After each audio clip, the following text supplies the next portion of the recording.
Hello guys, what is happening and welcome to tonight's live stream. So in tonight's live stream, we're going through some really interesting stuff that was actually put out in the financial media here in Canada, but it's applicable really to any market. And I think it's really interesting when you read the tea leaves of what different people are saying, from mortgage brokers to real estate boards, what is actually going on here, because it's incredibly interesting to take a look at this. Now, I wasn't actually going to be doing a live stream tonight, so sorry about the short notice. I prepared this late because I saw this and I thought, man, we're going to be doing a live stream on Calgary, everything that's going on in the Calgary market. A lot of people have asked me for that, so we're going to do a deep dive on that on Friday, and then there's a video coming out which is shorter in length on Sunday. So I want to get that live stream out before that video so that I can post it in the video, so people who want more of a deep dive in that short video, they can take a look at that. So before we get started, as usual, please hit that like button because it's going to help this get out on the YouTube algorithm here. And we need all the likes we can get with this sort of stuff, because I believe it's the sort of stuff that gets suppressed these days. Okay, so it's really, really interesting. We're going to dig right into this right now. So Vancouver home sales tumble, Calgary slide as rising rates and uncertainty take toll. Now, as I said, it's going to be very, very interesting when we talk about this and get into this. What exactly are they saying? So let's see here. So the number of homes exchanging hands in the Greater Vancouver area tumbled nearly 23% in July from the month before, with 1,887 units sold. Sales were down 43% from last summer, when the Vancouver market was in the midst of a buying frenzy, according to data from the Real Estate Board of Vancouver. Now, Vancouver is really an interest rate sensitive market just because of the sheer size of the bubble, and it's all propagated based on credit and credit lending. So when the interest rates rise, that affects these markets where people are over leveraged even more, and it makes it kind of impossible to speculate at that point, flip homes and all the rest of it. And with interest rates being so high, as I pointed out in previous tweets, like you're talking 450% more to buy a house versus renting it out. So really, it doesn't make any sense to do that. So almost all the speculation is dying out of that market, as are across most markets in Canada. But I find it really interesting. We're down 43% from last summer there, which is a lot. That's a sheer amount, but you would expect that with the rise in interest rates and everything like that. But it just goes to show what is to come in this bubble. And this is what I mean, the housing market fundamentals, the title of this video, it's all pointing towards a crash. And, certain markets are crashing besides all the cities. And when you look at places like Vancouver, Seattle, San Francisco, they all form into the same category of just hugely affected by interest rates, because people have such a high amount of debt. And a really quick side note, which I was really thinking about tonight, and kind of going through and organizing my thoughts. And I was thinking, with where interest rates are, we can say this in Canada, and I think so in the US, I'll have to double check. But here in Canada now, the rate of the interest rate that we have set by the Bank of Canada is actually higher than it was previously, that they got to the height of their previous hiking cycle. So to me, technically, if I was looking at this from a technical perspective, that kind of says that you've reached a bottom in interest rates. Now, I think that's an interesting thought to kind of contemplate, because really, I think fundamentally we could have reached a bottom in interest rates. Like, whereas interest rates are never going to get that low again as they did in 2020. That does not mean interest rates aren't going to go down.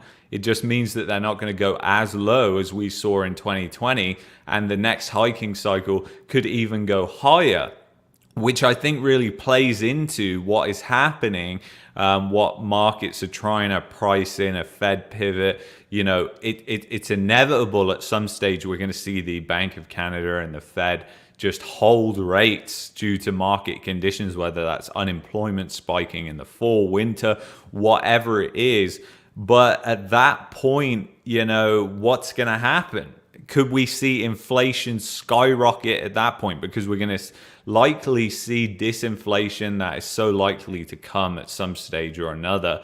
And then when we see that disinflation, that will kind of give the central banks some room maybe to hold rates. And at that point, then we could see more inflation come in.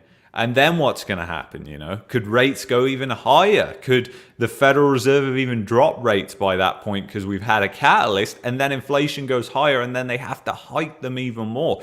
It's an interesting thought to have, and it puts a lot of uncertainty which is in the markets, which people really should be thinking about this, thinking things through before they buy. Like, unless they've got a massive down payment, I would not touch a house in this sort of macro environment, because you're dealing with dynamite essentially. Like, they've lit the fuse, and this kicking the can down the road, going down and down and down, eventually that fuse is going to burn to an end and it's going to explode. Like, they cannot kick the can down the road forever. So have we reached the end of the road? Possibly. That's what I'm saying. That's kind of my thoughts. I've kind of been trying to think through what I think is going to happen, and we have to be forward thinking, and we have to kind of come up with the arguments on both sides of the equation to what we think is going to happen and what is most probable to happen, not just going on emotions. Oh, I want this to happen. No, what is most likely to happen? Really, I'd love to just see interest rates skyrocket, these economies just fold, because then that puts a recovery in play much quicker than all this bureaucracy and BS that we're probably going to see trying to kick the can down the road, and disinflation, inflation, possible hyperinflation in some economies. It's highly possible. So anyway, just an interesting thought there. So what else are they saying in here? Home buyers are exercising more caution in today's markets in response to rising interest rates and inflationary concerns. That's why I put this in the title. So this is what the real estate board said, accompanying that data release. This allowed the selection of homes for sale to increase and prices to edge down in the region over the last 3 months. Now, that is an understatement.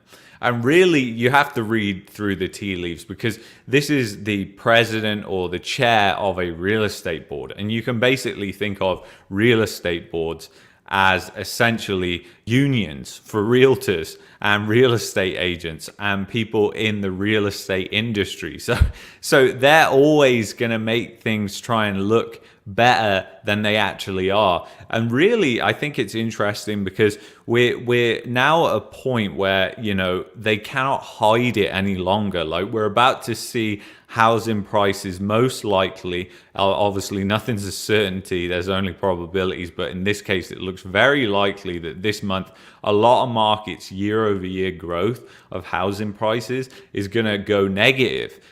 Calgary, that's especially likely from what I'm seeing here. It could be 10-15% year-over-year negative. So once that data comes into play, they cannot hide it anymore. They can't stand there and say, the market is resilient, the market is fantastic. By the way, prices are down 15% year over year. They can't say that. They can fluff it up and say, the market's holding up better than we would expect and everything like that. But really, this is the reality. The data is going to come out and they're going to have to deliver on that data and deliver accompanying statements to that data. And basically, I just kind of see this as them greasing the wheels to kind of come out and say next month, oh yeah, it's really taking its toll now, these interest rate hikes. And you know what? Just a month ago, they were saying how great everything was in places like Calgary. But the wheels are coming off everywhere, as they would, because it's debtor economies all over Canada and the United States. We don't produce a lot. Yeah, we produce oil, and that is about it, really. Most of the stuff we import from China. We don't produce a lot of our food. We get a lot of it from the US and other countries in the world. So, we don't make a lot anymore. In the US, it's even more so that they don't make anything anymore. And, actually, it's exactly the same, let's be honest, between Canada and the US. Both countries don't make anything. It's the same in the UK too. So I think it's interesting where things are going right now and what the real estate boards are really saying, because it kind of seems like they're getting towards that. So really interesting. This turnaround for the market, which saw better performance earlier this year as home buyers moved from Toronto and Vancouver to seek out more affordable options. So this is the Calgary Real Estate Board talking. The average price of a home in Calgary reached $491,000 in July, a 0.6% gain from last year. So yeah, that sounds absolutely fantastic, doesn't it? I'm going to save talking about Calgary until Friday, but really the klutz of it is you've got year over year growth of 0.6%, like 0.60%. And they're trying to say that this market is somehow great and it's fantastic. And Toronto and Vancouver are in pretty much the same boat, as in they're drifting into negative. They're pretty much at 0% in terms of yearly growth. So the Calgary market is trending in exactly the same direction as those markets. So I think it's very, very interesting. And obviously the Calgary market, it went up, but it didn't go up to the extent of some of the markets like in Ontario and places like that. So I think that will limit the decline to a point, but it could still easily decline by over 30%. And I think that's the scary thing that nobody really takes into account. And it's just interesting that people are now saying inflation. People are now saying inflation, interest rates, everything like that. It has them fearing. And as we see about this, what this mortgage broker says, it's incredibly interesting what they say here. So while many in the real estate industry have blamed rising interest rates for the drop in demand, Leah Zatkin, I probably butchered that name, but mortgage broker at lowestrates.ca said the pause in home buying has more to do with the risk of a recession and overall uncertainty.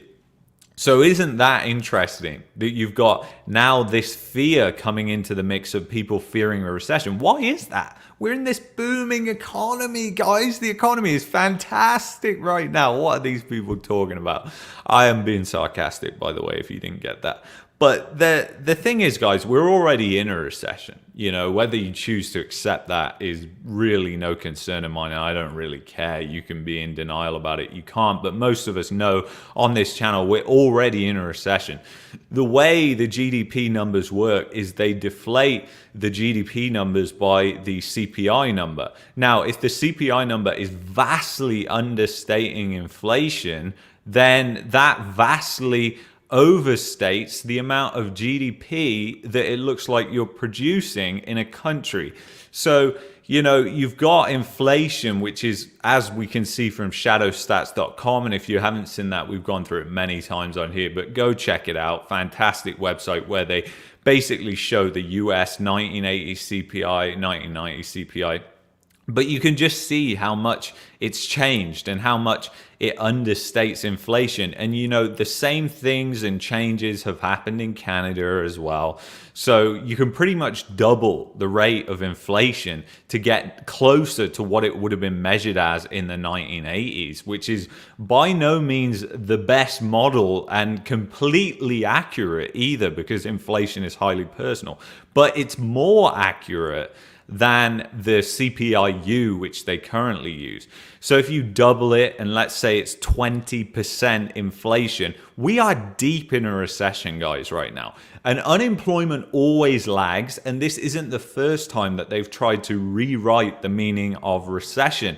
They tried to do it in the 1970s. At the end of the 1970s, Arthur Burns tried to rewrite the meaning of recession. They tried to come out and say this in the dot-com bubble when that burst. That it wasn't a recession. So this is all normal behavior from central planners, which are in denial. And you have to remember the US midterms are coming up in November, I believe. And that means that the US federal government does not want to be all the media and everything being saying, oh, we're in a recession, everything like that. They do not want that because that is kryptonite for them. So they're really trying to just kick that can, I think, to past when the midterms is. And that's what's really driving this. But the reality is we're in a recession. Unemployment's going to lag. So prepare for that. And, you know, judging by what people are saying, judging by what this mortgage broker is saying, we are getting this ripple into the economy. So there's obviously a reason that's happening. It's not just because people suddenly just feel like a recession's on the horizon. Who knows? Maybe they know somebody who's been laid off. Maybe they're looking at a lot of the tech layoffs that are happening and thinking, you know what, that could be me. So I don't know. But the thing is, recession risk, we're already in a recession. So unemployment's lagging. You're going to start to see that come up in the, well, it's already actually rising. What am I even talking about it? The way they measure unemployment is completely broken. And we could go into a whole video about that, and let me know if you want to see that. Leave a comment. But the unemployment, the way they measure that is completely bogus as well, just as the CPI. However, what we do see is the amount of new unemployment claims which comes out. It's like the unemployment change, which happens in Canada, which they release on a monthly basis. So we get that every month. And last month it showed a loss. It showed a loss of about 50,000 jobs, and they were predicting about 10,000. So it's the same in the US. Jobless claims are ticking up. So just because that unemployment rate is going down ever so slightly, don't really get so fixated on that, because there is a lot of people who are rolling off that rate because after a certain amount of time, the government deems them to no longer be looking for a job, even if they are looking for a job and they just can't find one. So this is another thing about these rates, that the government is so corrupt. And, you know, I was talking to my grandfather, who is 84 or 85 years old, and I said to him, you know, he is a great, great guy. He's an ex-veteran. Well, he's a veteran, obviously. And, you know, he's a really great guy. I love speaking to him about different things. And one thing that was really interesting is I said to him, I said, hey, Granddad, you know, with politicians, because we were talking about reservoirs in the UK and how there's a drought right now, but it's because they shut down a lot of the reservoirs. You know, England gets a ridiculous amount of rain in the winter. But anyway, we were talking about that and the politics around that. And I said, Granddad, like, was politics always like this? Because I said, you've seen like 50, 60, you know, years of politics. So was politics always this corrupt, or is it just like a new thing? And he said, it's always been corrupt to a certain degree, but he said it's just got progressively worse. And what was interesting was, he said, in the 2000s was really where that just accelerated. Like, it was like they put the gas to the floor in terms of corruption. And I found that ever so interesting because, you know, he's not an economics guy or anything like that. But if you look at when they changed all these data points, like the CPI, the unemployment, it was around the 2000s. It was in the late 90s where they basically came up with the CPI-U, which is just bogus. It's corrupt. It completely understates inflation. So I thought that was incredibly interesting that he said that. And, you know, I kind of mirror that view as well, because I think looking through history from what I've seen, it's always been a feature of politics, lies and corruption, but it's just got normal now. Like it's just become the utmost normal thing to do as a politician, just lie to everybody, be a complete narcissist. So very, very interesting. But yeah, it is really funny. So well, not funny, but you know, you gotta laugh at some of this stuff. So the pause in home buying is due to the risk of recession and overall uncertainty. That's interesting.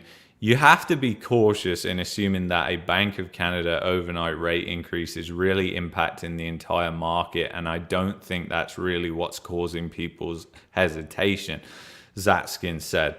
I think the thing that's causing people's hesitation is housing prices dropping and the uncertainty around whether a recession is coming. A job loss is much more impactful to a mortgage payment than actual rate increases.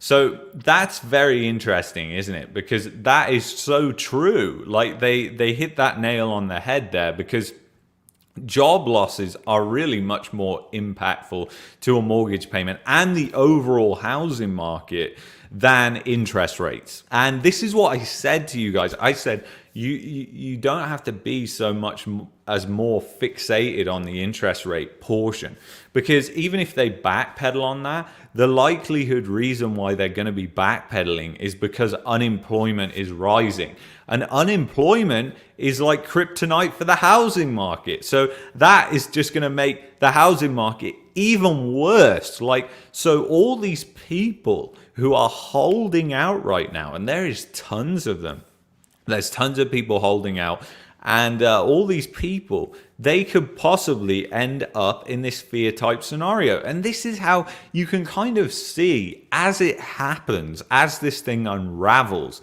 how you get this sort of capitulation moment in markets.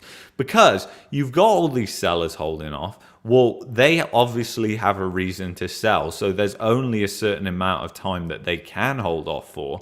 And they might say, you know what, the likelihood is they're going to say, we'll wait till next spring. So we'll list in, March or something like that, let's say.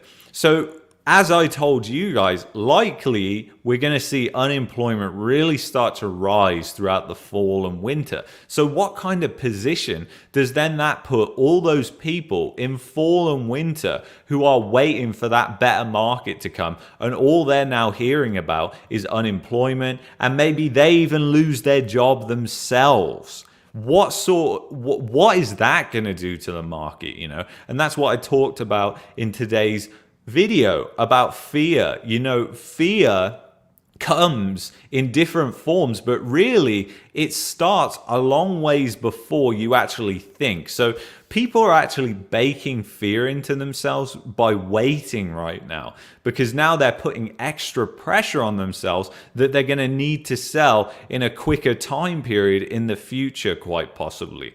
So I think it's interesting to think that there's a lot of people waiting. Now, the other component to that is you also have a lot of people on the sidelines, as I think it says in this article, which I'll read the rest of real quick. So Lauren Hoare, Chief Executive Officer at Canadian real estate agency Zoocasa, told the Financial Post Larissa Harrapin in July that more home buyers are sitting on the sidelines as they wait for more certainty in the market. Everyone's waiting for you to tell them it's the bottom, and then they rush in, and it becomes a spike back up, Hoare said in a July 12th interview. So the real question is going to be, will we hit a bottom and it's a good time to buy, which just creates kind of the next run up? Or are we going to get to the state where it becomes a bit balanced, or it's a prolonged buyer's market and it takes a few years to recover? Admittedly, I do not have a crystal ball, Hoare continued, but I think for 2022, we're going to see that stay pretty quiet. Things are going to stay pretty quiet. So that's interesting that she says that a lot of people are sitting on the sidelines, and that mirrors what I've said as well. There's a ton of people sitting on the sidelines, and this is your bull trap recipe that you're brewing up with the buyers sitting there waiting for some kind of bottom or whatever it is, just waiting for the market to start rising again, and then they're going to FOMO straight into that market. That could possibly happen. So I think it's interesting, all these different, because really we're just reading all the extracts of this article about the emotion and the psychology of the buyers and the sellers and what's happening, rather than actually digging into the wording around this article. So I think it's interesting because the psychological point from the buyer's perspective is, okay, I'm waiting on the sidelines. Housing prices are going down, so I'm being paid. Or, housing prices are going down, so let's see how long they go down for. But again, they're kind of baking in FOMO to themselves, because essentially when housing prices start going up, if that is a bull trap, they are just going to see that and they're going to get that instantaneous FOMO, and they're going to think, I got to get in the market. I got to get in the market. And they'll go straight back in thinking it's the next leg upwards. Now, the thing that makes that kind of less of a thing is the fact that interest rates are impacting what people can afford. So the bull trap is unlikely to send, prices rip roaring to new highs or even up like massive amounts or anything like that. But you could just see like they rise 2 or 4% one month, and then they drop back down the next month, or they rise like 1% for a couple of months, and then they start going down. I think that's very likely because you saw that in 2008 in Phoenix and other markets. So I do think that's really possible to happen. And it really depends on what's happening with unemployment at that point. And it's not to give away what I say in one of my upcoming videos, but I basically say there could be a window of bad opportunity coming, in the sense that you see rates go down, like mortgage rates go down, but it's in this transition period from low unemployment to high unemployment. So we haven't got high unemployment, but we got mortgage rates that go down, and then that kind of leads demand to tick up just a little bit, and then you've got all these sellers that have held off, so the inventory might be a little bit tight, and then you might see prices bounce a little bit off that, and then you get the FOMO kind of trailing on from that. But then all the unemployment hits and those people get mowed over. So the thing to kind of remember about all of this, guys, really, which I think is really, really important to take away, is the fact that the probability of you losing a home the later you buy is higher. So think about this. The people who lost the most amount of homes in 2008 were the ones that bought the latest in the bubble. So, those were the people who bought before that massive capitulation phase, where there was high unemployment, where there was lots of foreclosures, where prices just collapsed in these areas, which is very, very likely. And, the thing that comes with that is you've got to remember that those people who bought, like, let's say in 2008, before that happened, they might have thought they were getting a deal. And they might have thought, I'm getting 20% off right now, but they did not prepare for it to drop another 20, 30%.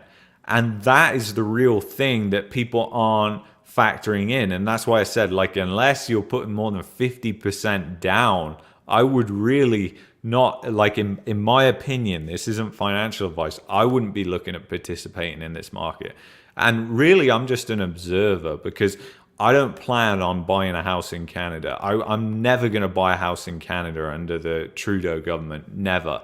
So I don't trust this country anymore. February fundamentally changed my whole perception on the Canadian government and what this is all about. And, I just have no trust or faith in the government anymore. I would never buy at this point. Now, having said that, if in 5-10 years there's great opportunities, there's a different government and everything's improving, the economy is improving, all the fundamentals are improving, it's a different story.